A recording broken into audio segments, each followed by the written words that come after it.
Hi dear friends, welcome to chalkboard stories. അപ്പോൾ നമ്മുടെ mock test സീരീസിലേക്ക് എല്ലാവർക്കും സ്വാഗതം. ഇന്ന് നമ്മൾ എടുത്തിരിക്കുന്നത് എക്കണോമിക്സ് എന്ന ടോപ്പിക്കിൽ നമ്മുടെ PSC ബുള്ളറ്റിൽ ഈ ഇടയ്ക്ക് പ്രസിദ്ധീകരിച്ച 50 ക്വസ്റ്റ്യൻസ് ആണ്.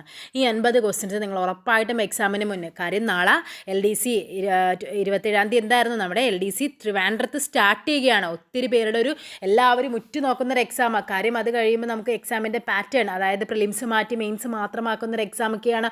ഒത്തിരി പ്രത്യേകതകളുണ്ട്. അപ്പോൾ എന്താണ് എക്സാമിൻ്റെ പാറ്റേൺ എങ്ങനെയാണ്, ക്വസ്റ്റ്യൻസ് എങ്ങനെയാണെന്നൊക്കെ നമുക്ക് ആർക്കും ഒരു ഐഡിയ ഇല്ല. പിന്നെ അതേപോലെ തന്നെ ജൂലൈ 30-ാം തീയതി ഖാദി ബോർഡ് LDCയുടെ മെയിൻസ് ഉണ്ട്. അപ്പോൾ എക്കണോമിക്സ് എന്നൊരു ടോപ്പിക് എന്ന് പറഞ്ഞാൽ 5 മാർക്ക് നമ്മുടെ റാങ്ക് മേക്കിംഗ് ആണ്. കാര്യം ഹിസ്റ്ററി ജോഗ്രഫി ഒക്കെ പഠിക്കുന്ന പോലെ ഒത്തിരി വാസ്റ്റായ ടോപ്പിക് അല്ല എക്കണോമിക്സ്. കുറച്ചേ പഠിക്കാനുള്ളൂ. വൃത്തിക്കത് പഠിച്ചു കഴിഞ്ഞാൽ 50 മാർക്ക് നമുക്ക് 5 മാർക്ക് നമുക്കതിൽ സ്കോർ ചെയ്യാൻ പറ്റും. അപ്പോൾ ഇത് 50 മാർക്കിൻ്റെ PSC ബുള്ളറ്റിൽ ചോദിച്ച ക്വസ്റ്റ്യൻസ് ആണ്.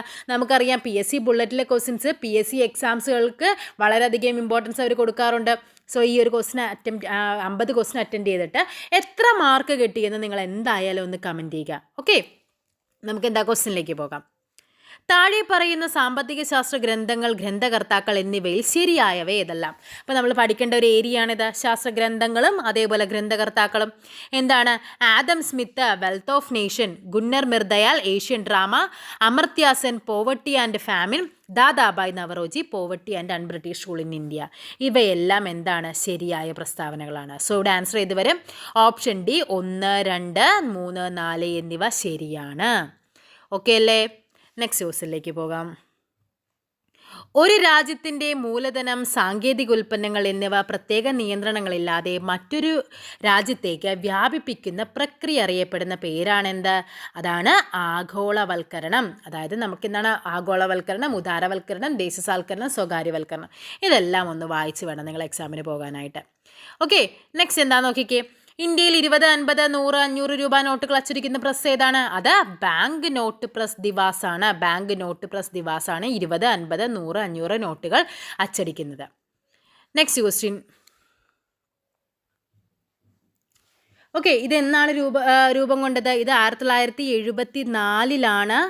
1974-ലാണ് ബാങ്ക് നോട്ട് പ്രസ് ദേവാസ് എവിടെ? മധ്യപ്രദേശിൽ സ്ഥാപിതമായത്. ഓക്കെ, നെക്സ്റ്റ് ക്വസ്റ്റ്യൻ നോക്കാം. ദാരിദ്ര്യ നിർമ്മാണ കമ്മിറ്റിയുടെ അവലോകന പ്രകാരം ഗ്രാമീണ ജനതയ്ക്ക് ഒരു ദിവസം ആവശ്യമായ പോഷകാഹാരത്തിൻ്റെ അളവ് എത്രയാണെന്ന്? ഒരു ദിവസം ഗ്രാമീണ ജനതയ്ക്ക് ആവശ്യമായ പോഷകാഹാരത്തിൻ്റെ അളവ് എന്ന് പറയുന്നത് 2400 കലോറിയാണ്. 2100 എവിടെയാണ്? അത് നഗരപ്രദേശങ്ങളിലാണ്. നഗരപ്രദേശങ്ങളിലേക്ക് വരുമ്പോൾ അത് എത്രയാണ്? 2100 കലോറിയാണ്. ഒരു ഉൽപ്പന്നത്തിൻ്റെ പാക്കറ്റിൽ റഗ്മാർക്ക് മുദ്ര പതിപ്പിച്ചിട്ടുണ്ട്. ആയതിനാൽ നിങ്ങൾ മനസ്സിലാക്കുന്നത് എന്താണെന്ന്, അതായത് റഗ്മാർക്ക് മുദ്ര എന്താണെന്നാണ് ചോദിച്ചിരിക്കുന്നത്. എന്താണത്? അത് ബാലവേല ഉപയോഗിക്കാതെയുള്ള ഉൽപ്പന്നങ്ങൾക്കാണ് എന്ത് കൊടുക്കുന്നത്? റഗ്മാർക്ക് കൊടുക്കുന്നത്. ബാലവേല ഉപയോഗിക്കാതെയുള്ള ഉൽപ്പന്നം. അപ്പോൾ പിന്നെ എന്തൊക്കെയുണ്ട്? പക്മാർക്കുണ്ട്, അക്മാർക്കുണ്ട്.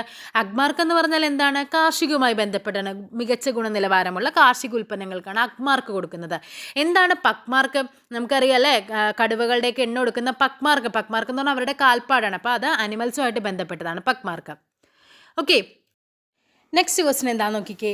യോഗക്ഷേമം വഹാമ്യഹം, അതായത് your welfare is our responsibility എന്നത് ഏത് ഇൻഷുറൻസ് കമ്പനിയുടെ ആപ്തവാക്യമാണ്? ഏതിൻ്റേതാണ്? അത് LICയുടെ ആപ്തവാക്യമാണ് യോഗക്ഷേമം വഹാമ്യഹം എന്നുള്ളത്. ഓക്കെ, ഇനി നെക്സ്റ്റ് ക്വസ്റ്റ്യൻ എന്താണെന്ന് നോക്കിക്കേ.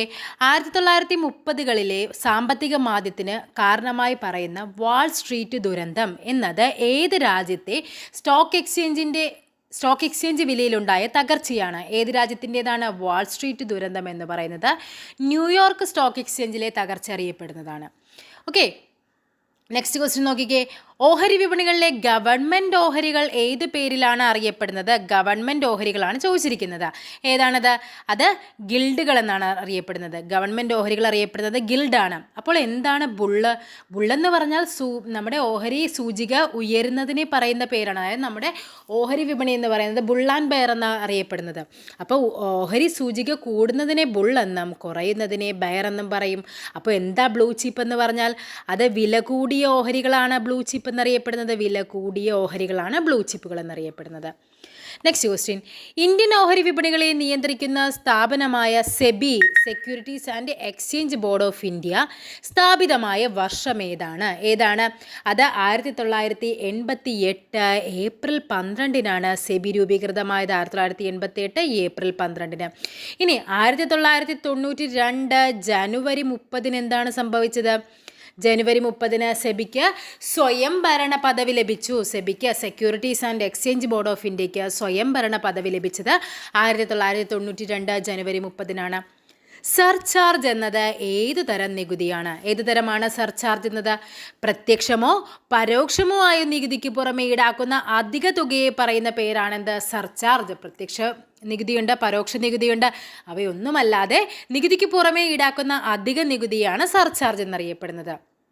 നെക്സ്റ്റ് ക്വസ്റ്റ്യൻ, നികുതി രേഖകൾ സമർപ്പിച്ച ഗവൺമെൻറ് സർവീസിലുള്ള ഉദ്യോഗസ്ഥനോട് പാൻ കാർഡ് വിവരങ്ങൾ ആവശ്യപ്പെട്ടു. പാൻ എന്നതിൻ്റെ പൂർണ്ണരൂപം എന്ത്? പാൻ എന്നതിൻ്റെ പൂർണ്ണരൂപമാണ് ചോദിച്ചിരിക്കുന്നത്. എന്താണ് പാൻ എന്നതിൻ്റെ പൂർണ്ണരൂപം? നമുക്കെല്ലാവർക്കും അറിയാവുന്ന പാൻ എന്നതിൻ്റെ പൂർണ്ണരൂപം എന്താണ്? പെർമനൻ്റ് അക്കൗണ്ട് നമ്പർ എന്നുള്ളതാണ് പാൻ എന്നതിൻ്റെ പൂർണ്ണരൂപം എന്ന് പറയുന്നത്. ഓക്കെ, നെക്സ്റ്റ് ക്വസ്റ്റ്യൻ, ഇന്ത്യയിൽ നികുതി പരിഷ്കരണത്തിന് നിർദ്ദേശം നൽകിയ കമ്മിറ്റി ഏതാണ്? നികുതി പരിഷ്കരണത്തിന് നിർദ്ദേശം നൽകിയത് രാജാ ചെല്ലയ്യ കമ്മിറ്റിയാണ്. അതായത് 1991 രാജാ ചെല്ലയ്യ കമ്മിറ്റി രൂപീകരിക്കുന്നത്. അതിൻ്റെ നികുതി പരിഷ്കരണത്തിനാണ് ആ രാജാ ചെല്ലയ്യ കമ്മിറ്റി എന്ത് ചെയ്യുന്ന നിർദ്ദേശം നൽകുന്നത്. ഓക്കെ, നെക്സ്റ്റ് ക്വസ്റ്റ്യൻ നോക്കിക്കേ. താഴെ പറയുന്നവയിൽ ശരിയായത് ഏതെല്ലാമാണെന്നാണ് ചോദിച്ചിരിക്കുന്നത്. 13ാമത്തെ ക്വസ്റ്റ്യൻ ആണ്. Vaghul committee, Indian money market, SN Varma committee, commercial ബാങ്കുകളുടെ പുനഃസംഘടന, ശിവരാമൻ കമ്മിറ്റി, നബാർഡിൻ്റെ രൂപീകരണം, രഗി കമ്മിറ്റി, പരോക്ഷ നികുതി, ഏതായിരിക്കും വരുന്നത്?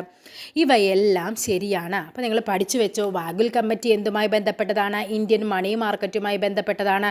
SN വർമ്മ കമ്മിറ്റി എന്താണ്? കൊമേഴ്സ്യൽ ബാങ്കുകളുടെ പുനഃസംഘടനയാണ്. ശിവരാമൻ കമ്മിറ്റി ഏതാണ്? നബാർഡിൻ്റെ രൂപീകരണമാണ്. രഗി കമ്മിറ്റി ഏതാണ്? പരോക്ഷ നികുതിയാണ്. ഓക്കെ, നെക്സ്റ്റ് ക്വസ്റ്റ്യൻ, സംസ്ഥാന ഗവൺമെൻറ്റിൻ്റെ പ്രധാന വരുമാന മാർഗം ഏതാണ്? ഇതിൽ ആൻസർ വിൽപ്പന നികുതിയാണ്. പക്ഷേ ഇപ്പോൾ ഏതാണത്? സ്റ്റേറ്റ് GST ആണ്. സ്റ്റേറ്റ് GST വരുന്നതിന് മുമ്പ് ഏതായിരുന്നു? വിൽപ്പന നികുതിയായിരുന്നു. ഇന്ത്യയിൽ മൂല്യവർദ്ധിത നികുതി അഥവാ വാല്യൂ ആഡഡ് ടാക്സ് വാറ്റ് നിലവിൽ വന്ന വർഷം ഏത് വർഷമാണ്? 2005 ഏപ്രിൽ 1 വാറ്റ് നിലവിൽ വന്നത്. 2017 ജൂലൈ 1 എന്ത് സംഭവിച്ചു? വാറ്റ് എന്തിൽ ആഡായി? നമ്മുടെ GSTയിൽ ലയിപ്പിക്കുന്നുണ്ട്. ഓക്കെ, നെക്സ്റ്റ് ക്വസ്റ്റ്യൻ, GST കൗൺസിലിലെ അംഗങ്ങളിൽ ഉൾപ്പെടാത്തതാണ് വേണ്ടത്. ഉൾപ്പെടാത്തത് ചെയർമാൻ നീതി ആയോഗ്, കേന്ദ്ര ധനകാര്യമന്ത്രി, കേന്ദ്ര റവന്യൂ സഹമന്ത്രി, സംസ്ഥാന ധനകാര്യ മന്ത്രിമാർ. അപ്പോൾ ആരായിരിക്കും? നീതി ആയോഗിൻ്റെ ചെയർമാനാണ് GST കൗൺസിൽ അംഗങ്ങളിൽ ഉൾപ്പെടാത്തതായിട്ട് വ്യക്തി വരുന്നത്. നെക്സ്റ്റ് എന്താണ്? ബാങ്കുകളുടെ ബാങ്ക്, വായ്പകളുടെ നിയന്ത്രകൻ എന്നീ വിശേഷമുള്ള റിസർവ് ബാങ്കിൻ്റെ ചിഹ്നത്തിലുള്ള വൃക്ഷം ഏതാണ്? ഏതാണ് ഈ വൃക്ഷം എന്നാണ് ചോദിച്ചിരിക്കുന്നത്. ഏതാണ്? നമുക്ക് എല്ലാവർക്കും അറിയാം അല്ലേ? വൃക്ഷം ഏതാണ്? ഓപ്ഷൻ സി, എണ്ണപ്പനയാണ്. നെക്സ്റ്റ് ക്വസ്റ്റ്യൻ, യൂറോപ്യൻ യൂണിയൻ്റെ ഔദ്യോഗിക കറൻസിയായ യൂറോ എന്നാണ് നിലവിൽ വന്നത്. നിലവിൽ വന്നത് എന്നാണ്? 1991 ജനുവരി 1 യൂറോ നിലവിൽ വന്നത്. 19ാമത്തെ ക്വസ്റ്റ്യൻ്റെ ആൻസർ ഏതാണ്? ബി ആണ്. അതായത് 2002 ജനുവരി 1 യൂറോ എന്ത് ചെയ്യുന്നത്? വിനിമയം ആരംഭിക്കുന്നത്.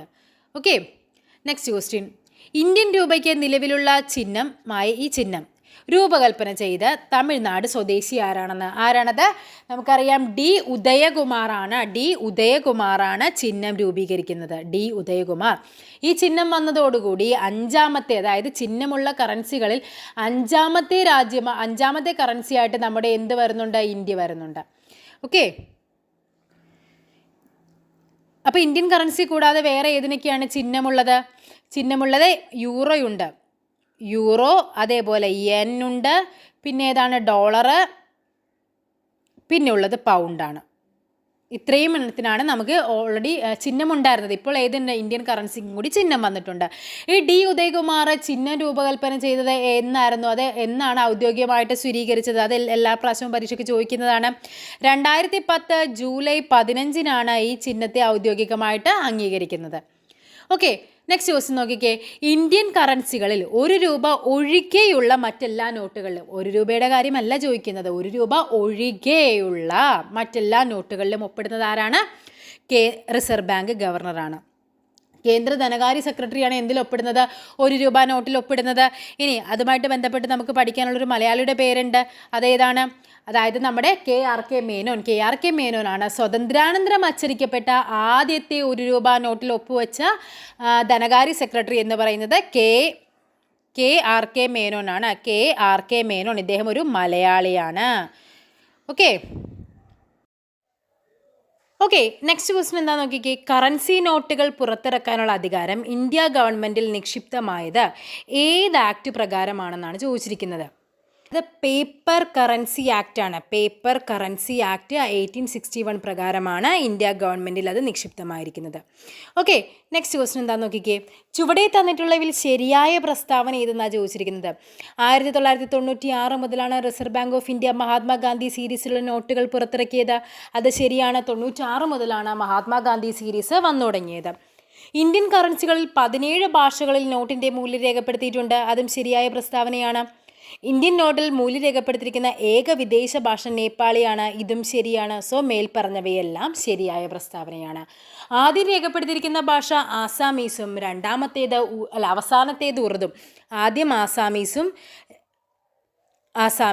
അവസാനം ഏതാണ്? ഉറുദു ആണ്. ഉറുദു. മലയാളം എത്രാമതാണ്? മലയാളം 7ാമതാണ് എന്ത് വരുന്നത്? മലയാളം രേഖപ്പെടുത്തിയിരിക്കുന്നത്. ഓക്കെ, അതേപോലെ തന്നെ നമ്മുടെ ഭൂട്ടാനിലും നേപ്പാളിലും ഒക്കെ അംഗീകൃത കറൻസി എന്ന് പറയുന്നത് നമ്മുടെ ഇന്ത്യൻ രൂപയാണ്. Next question. എല്ലാ കുടുംബങ്ങളിലും ഒരംഗത്തിനെങ്കിലും ബാങ്ക് അക്കൗണ്ട് എന്ന നേട്ടം കൈവരിച്ച ഇന്ത്യയിലെ ആദ്യ സമ്പൂർണ്ണ ബാങ്കിങ് ജില്ല ഏതാണെന്ന്. അതാണ് നമ്മുടെ പാലക്കാടാണ്. എല്ലാ കുടുംബത്തിലെയും ഒരംഗത്തിനെങ്കിലും ബാങ്ക് അക്കൗണ്ട് എന്ന നേട്ടം കൈവരിച്ച ഇന്ത്യയിലെ ആദ്യ സമ്പൂർണ്ണ ബാങ്കിങ് ജില്ല. Next question.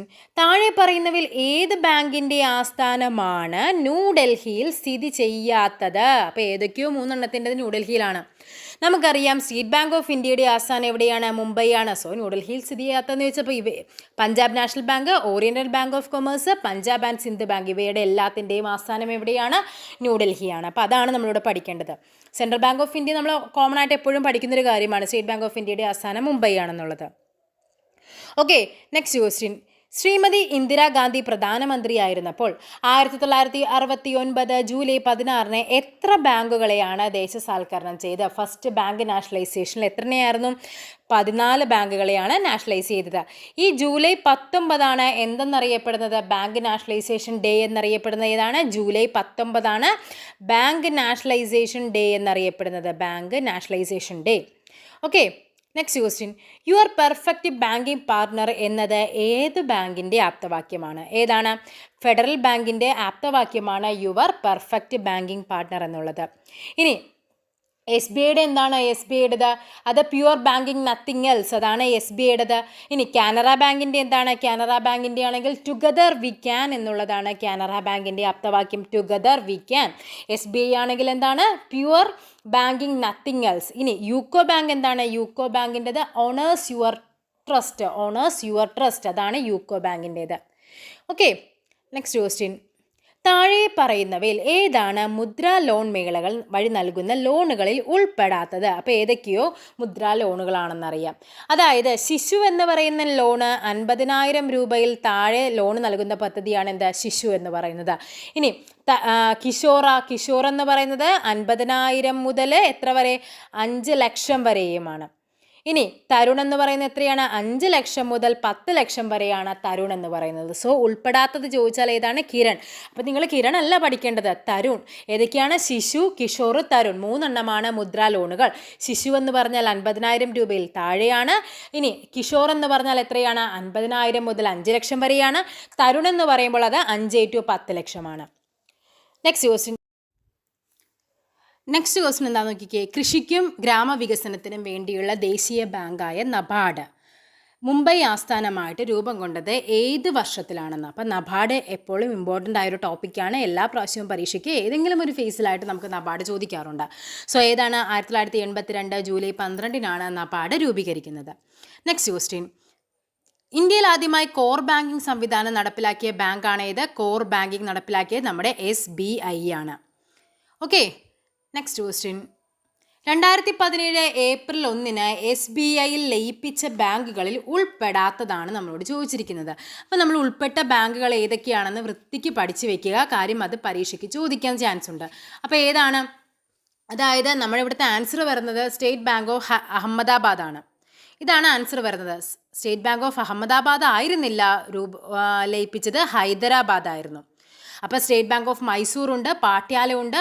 അതേപോലെ നമ്മുടെ മൊത്തം 6 ബാങ്കുകളെയാണ് 2017 ഏപ്രിൽ 1 SBIയിൽ ലയിപ്പിക്കുന്നത്. അതിൽ വരുന്ന ഏതൊക്കെയാണ്? State bank of Bikaner and Jaipur, അതൊന്നാമത്തത്. State bank of Hyderabad, state bank of Mysore, state bank of Patiala, state bank of Travancore, പിന്നെയുള്ളതാണ് ഭാരതീയ മഹിളാ ബാങ്ക്. ഇത്രയും ബാങ്കുകളായിരുന്നു 2017 ഏപ്രിൽ 1 SBIയിൽ ലയിപ്പിക്കുന്നത്. Okay, next question. GST സംബന്ധിച്ച തെറ്റായ പ്രസ്താവന ഏത്? GST നിലവിൽ വന്നത് 2017 ജൂലൈ 1 GST നിലവിൽ വന്നത്. ഇത് ശരിയായ പ്രസ്താവനയാണ്. ഓക്കെ, GST ബില്ല് പാസ്സാക്കിയ ആദ്യ സംസ്ഥാനം എന്നറിയപ്പെടുന്ന ഏതാണ്? നമ്മുടെ കേരളമല്ല. GST ബില്ല് ആദ്യമായിട്ട് പാസ്സാക്കിയത് ആസാമാണ്. അസമാണ് GST ബില്ല് ആദ്യമായിട്ട് പാസ്സാക്കിയത്. രണ്ടാമതായിട്ട് GST ബില്ല് പാസ്സാക്കിയത് ബീഹാർ ആയിരുന്നു. ബീഹാർ. ഇനി ഇത് തന്നെ സ്റ്റേറ്റ് GST ആദ്യമായിട്ട് പാസ്സാക്കിയത് ചോദിച്ചാൽ അതേതാണ്? തെലുങ്കാനയാണ്. സ്റ്റേറ്റ് GST തെലുങ്കാനയാണ്. അപ്പോൾ ആൻസർ വരുന്നത് ഇതാണ് തെറ്റായ പ്രസ്താവന. GST എന്നത് 122ാമത് ഭരണഘടനാ ഭേദഗതി ബില്ലിലാണ്. GST ബില്ല് രാജ്യവ്യാപകമായി നടപ്പിലാക്കാനായി കേന്ദ്ര സർക്കാർ ആരംഭിച്ചൊരു പദ്ധതിയാണ് എന്താ? പ്രൊജക്റ്റ് സാക്ഷം എന്നത്. പ്രൊജക്റ്റ് സാക്ഷം. Next question. ഇപ്പോഴത്തെ റിസർവ് ബാങ്ക് ഗവർണറായ ശക്തികാന്ത് ദാസ് പ്രസ്തുത സ്ഥാനം വഹിക്കുന്ന എത്രാമത്തെ വ്യക്തിയാണ്? അത് 25ാമത്തെ വ്യക്തിയാണ്. 24ാമത്തെ വ്യക്തി ആരായിരുന്നു? ഊർജിത് പട്ടേൽ. അത് പഠിക്കണം. കാര്യം 2023 ഒരു LGS എക്സാമിന് ചോദിച്ചതാണ്. 24ാമത്തെ 2016 അധികാരമേറ്റ 24ാമത്തെ ഗവർണർ ആരായിരുന്നു എന്ന് ചോദിച്ചിട്ടുണ്ട്. അപ്പോൾ ആരാണത്? ഊർജിത് പട്ടേലാണ്. Next question. 12ാം പഞ്ചവത്സര പദ്ധതിയുടെ കാലയളവ് ചുവടെ കൊടുത്തിരിക്കുന്നവയിൽ ഏതാണ്? 12ാം പഞ്ചവത്സര പദ്ധതിയാണ് ചോദിക്കുന്നത്. അതാണ് നമുക്കറിയാം ഏറ്റവും അവസാനത്തെ പഞ്ചവത്സര പദ്ധതിയായിരുന്നു. ഏതാണ് അത്? ഓപ്ഷൻ ബി 2012 മുതൽ 2012 to 2017 ആയിരുന്നു. Next question. സ്വാതന്ത്ര്യത്തിൻ്റെ 50ാം വാർഷികത്തിൽ ആരംഭിച്ച പദ്ധതി, ജനകീയ പദ്ധതി എന്നീ പേരുകളിൽ അറിയപ്പെടുന്ന പഞ്ചവത്സര പദ്ധതി ഏതാണെന്ന്? അപ്പോൾ ഏതാണത്? 9ാം പഞ്ചവത്സര പദ്ധതിയാണ് ജനകീയ പദ്ധതി എന്ന പേരിൽ അറിയപ്പെടുന്നത്. കേരള മോഡൽ ഏതായിരുന്നു? കേരള മോഡലാണ് 10ാം പഞ്ചവത്സര പദ്ധതി. മൻമോഹൻ മോഡൽ ഏതായിരുന്നു? മൻമോഹൻ മോഡലാണ് 8ാം പഞ്ചവത്സര പദ്ധതി. കാർഷിക പദ്ധതി അഥവാ ഹറോൾഡ് ഡോമർ പദ്ധതി എന്നൊക്കെ അറിയപ്പെടുന്ന ഏതായിരുന്നു? 1ാം പദ്ധതിയാണ്. ഇനി വ്യാവസായിക പദ്ധതി, മഹലനോബിസ് പദ്ധതി എന്നൊക്കെ അറിയപ്പെടുന്നത് 2ാം പഞ്ചവത്സര പദ്ധതികളായിരുന്നു. Okay, next question. ഇന്ത്യൻ സാമ്പത്തിക ശാസ്ത്രജ്ഞനായ രാജ് കൃഷ്ണ അവതരിപ്പിച്ച ഹിന്ദു വളർച്ചാ നിരക്ക് എന്ന പദം അർത്ഥമാക്കുന്നത്? നോക്കിക്കേ, ഈ ക്വസ്റ്റ്യൻ കാണുമ്പോഴേക്കും നമുക്ക് അറിയാൻ കേൾക്കാത്തൊരു ഫാക്റ്റാണ്. നമ്മൾ അധികം അങ്ങനെ കേട്ടിട്ടില്ല. ആ ഒരു ഫാക്റ്റ് സ്വാഭാവികമായിട്ട് നമ്മൾ ഹിന്ദു എന്നൊരു കൺസെപ്റ്റിലേക്ക് നമ്മുടെ ആൻസറിലേക്ക് പോകാൻ ചാൻസ് ഉണ്ട്. പക്ഷേ ഇത് എന്താണെന്ന് പഠിച്ചു വെക്കുക. ഹിന്ദു റേറ്റ് ഓഫ് ഗ്രോത്ത് അഥവാ ഹിന്ദു വളർച്ചാ നിരക്ക് എന്ന് പറഞ്ഞാൽ 1950 മുതൽ 80 വരെയുള്ള കാലയളവിൽ ഇന്ത്യൻ സമ്പദ് വ്യവസ്ഥയുടെ ശരാശരി വളർച്ചാ നിരക്ക് എത്രയായിരുന്നു? 3.5% വരെ താഴ്ന്നിരുന്നു. ഈ ഒരു വളർച്ചാ നിരക്കിനെ സൂചിപ്പിക്കാൻ വേണ്ടി ഉപയോഗിക്കുന്ന പദമാണ് എന്താ? ഹിന്ദു വളർച്ചാ നിരക്ക്. അതായത് താഴ്ന്ന വളർച്ചാ നിരക്കായിരുന്നു. അപ്പോൾ എന്താണ് ആൻസർ പറയുന്നത്? 1950 to 80 വരെ കാലയളവിലെ ഇന്ത്യൻ സമ്പദ് വ്യവസ്ഥയുടെ താഴ്ന്ന വളർച്ചാ നിരക്ക്. അപ്പോൾ ഇതാരാണ് ഈ പദത്തിൻ്റെ ഉപജ്ഞാതാവ്? രാജ് കൃഷ്ണ. രണ്ടും ഇമ്പോർട്ടൻറ്റ് ഫാക്റ്റാണ്, പഠിച്ചു വയ്ക്കുക. Next question. ഇന്ത്യൻ പഞ്ചവത്സര പദ്ധതികളിൽ വാർഷിക പദ്ധതി ആനുവൽ പ്ലാൻസ് നടപ്പിലാക്കിയ കാലയളവ് ഏതൊക്കെയാണെന്ന്? വാർഷിക പദ്ധതികൾ എന്തൊക്കെയായിരുന്നു? 90, 92 ഇത് വാർഷിക പദ്ധതിയാണെന്ന് നമുക്കറിയാം. 66, 69 ഇതും വാർഷിക പദ്ധതിയാണ്. 79, 80 ഇതും വാർഷിക പദ്ധതിയായിരുന്നു. അപ്പോൾ ആൻസർ എന്ത് വരും? ഇവയെല്ലാം ശരിയാണ്. ഓക്കെ, ഈ 66, 69 പദ്ധതിയാണ് നമ്മൾ എന്ത് പറയുന്നത്? പ്ലാൻ ഹോളിഡേ എന്നറിയപ്പെടുന്നത്. Plan holiday. ഇനി അതേപോലെ 78, 80 റോളിംഗ് പ്ലാൻ. ഈ റോളിംഗ് പ്ലാൻ ആണ് നമ്മുടെ ഗുർനാൽ മിർദാലിൻ്റെ ആശയമായിരുന്നു. അദ്ദേഹത്തിൻ്റെ ഏഷ്യൻ ഡ്രാമ എന്ന പുസ്തകം നമ്മൾ ആദ്യമേ ഫസ്റ്റ് ക്വസ്റ്റിൽ പറഞ്ഞിരുന്നു. ഏഷ്യൻ ഡ്രാമ എന്ന പുസ്തകത്തിൽ പരാമർശിച്ചിരിക്കുന്നതാണ് എന്താ? ഈ റോളിംഗ് പ്ലാൻ എന്ന കൺസെപ്റ്റ്. Okay, next question. പഞ്ചവത്സര പദ്ധതികൾക്ക് അംഗീകാരം നൽകുന്ന 1952 രൂപം കൊണ്ട NDC. അപ്പോൾ NDC എന്നാണ് രൂപം കൊണ്ടത്? 1952 NDC എന്നത് എന്താണെന്ന്, അത് നാഷണൽ ഡെവലപ്മെൻറ്റ് കൗൺസിൽ എന്നുള്ളതാണ് NDCയുടെ full form, national development council. So option B ആണ് ഇവിടെ ആൻസർ ആയിട്ട് വരുന്നത്. ഓക്കെ, 500, 1000 രൂപ നോട്ടുകൾ പിൻവലിക്കുന്നതായി ഇന്ത്യൻ പ്രധാനമന്ത്രി നരേന്ദ്രമോദി പ്രഖ്യാപനം നടത്തിയ ദിവസം ഏതായിരുന്നു? അത് 2016 നവംബർ 8-നാണ്. 2016 നവംബർ 8-നാണ് അദ്ദേഹം എന്ത് ചെയ്യുന്നത്? 500, 1000 രൂപ നോട്ടുകൾ പിൻവലിക്കുന്നത്.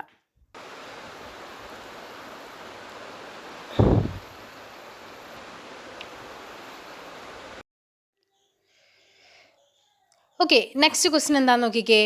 ഇപ്പോൾ പ്രചാരത്തിലുള്ളതും പുതിയതായി പുറത്തിറക്കിയതുമായ ഇന്ത്യൻ കറൻസികളെയും അവയിൽ രേഖപ്പെടുത്തിയിട്ടുള്ള ചിഹ്നങ്ങളെയും സംബന്ധിച്ച് തെറ്റായത് ഏതെന്നാണ് ചോദിച്ചിരിക്കുന്നത്. ഏതാണ്? 500 രൂപയിൽ ചെങ്കോട്ടയാണ് അല്ലേ? എന്താണ് അതിൻ്റെ നിറം? സ്റ്റോൺ ഗ്രേ കളറാണ് 500 രൂപയുടേത്. 200 രൂപയുടെ ഏതാണ്? സാഞ്ചി സ്തൂപമാണ്. ശരിയായ പ്രസ്താവനയാണ്. ബ്രൈറ്റ് യെല്ലോ ആണ് 200 രൂപ എന്ന് പറയുന്നത്. ഇനി 2000 രൂപയിൽ എന്താണ്? മംഗൾയാനാണ് 2000 രൂപയിലുള്ളത്. അതും ശരിയായ പ്രസ്താവനയാണ്. ഇനി 50 രൂപയിൽ ഇന്ത്യൻ പാർലമെൻറ്റ്, ഇതാണ് ശരിയല്ലാത്തത്. സോ 50 രൂപയിൽ എന്താണ്? ഇന്ത്യൻ പാർലമെൻറ്റ് ആയിരുന്നു. എപ്പോൾ? പഴയ കറൻസിയിൽ 50 രൂപ എന്നുള്ളത് ഇന്ത്യൻ പാർലമെൻറ്റ് ആയിരുന്നു. പക്ഷേ ഇപ്പോൾ 50 രൂപയിലുള്ളത് ഹംപിയിലെ രഥമാണ് 50 രൂപയിൽ ഇപ്പോഴുള്ളത്. Okay, next question. ഇന്ത്യയിൽ ഡിമോണിറ്റൈസേഷൻ, അതായത് കറൻസി പിൻവലിക്കൽ നടത്തിയിട്ടില്ലാത്ത വർഷം ഏത് വർഷമാണ്?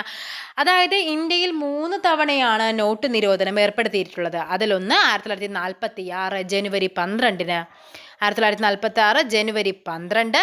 പിന്നെ ഏതാണ്? 1978 ജനുവരി 16-ന്.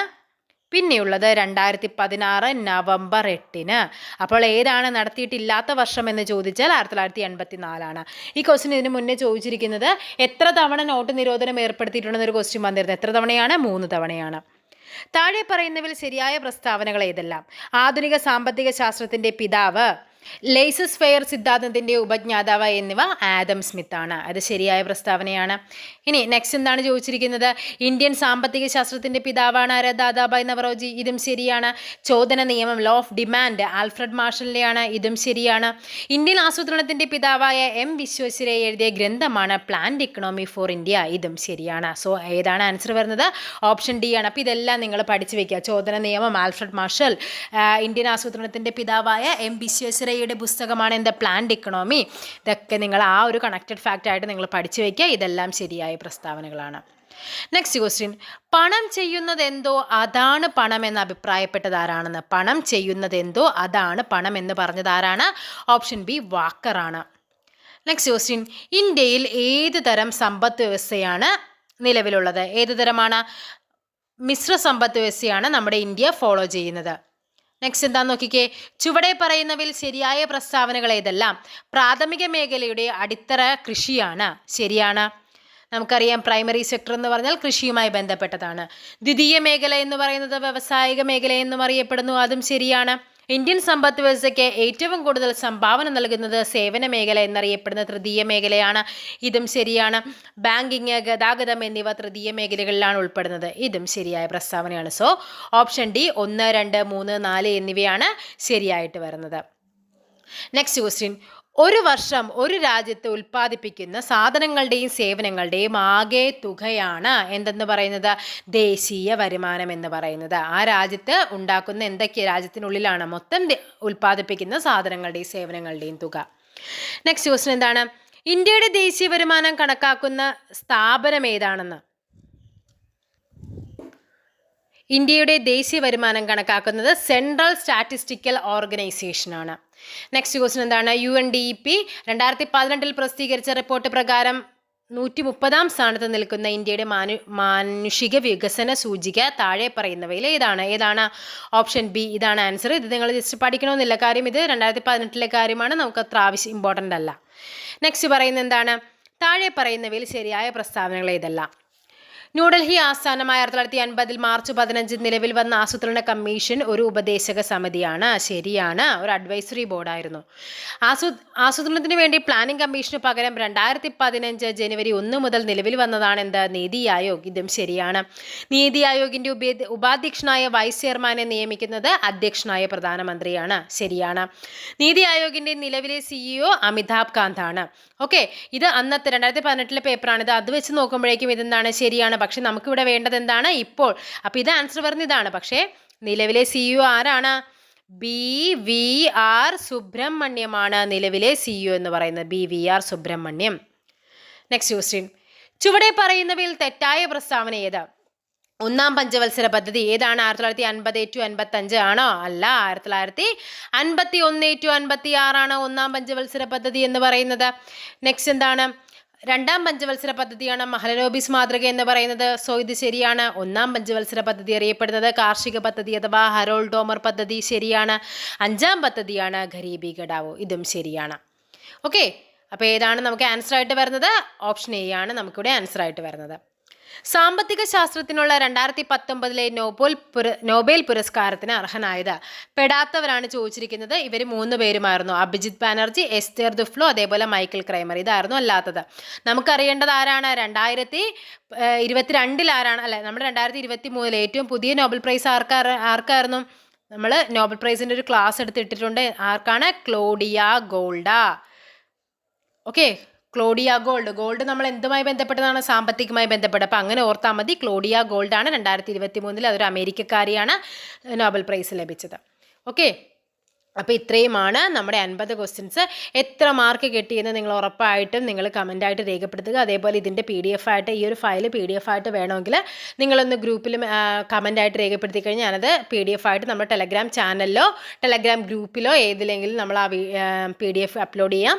അപ്പോൾ എല്ലാവർക്കും നാളത്തെ എക്സാം നല്ലതായിരിക്കട്ടെ. അതേപോലെ ഇനി വരുന്ന എല്ലാ LD എക്സാമും നല്ല അടിപൊളിയായിട്ട് എല്ലാവർക്കും എക്സാം എഴുതാൻ പറ്റട്ടെ എന്ന് ആശംസിക്കുന്നു. അപ്പോൾ അടുത്തൊരു ടോപ്പിക്കുമായി വീണ്ടും കാണാം. താങ്ക്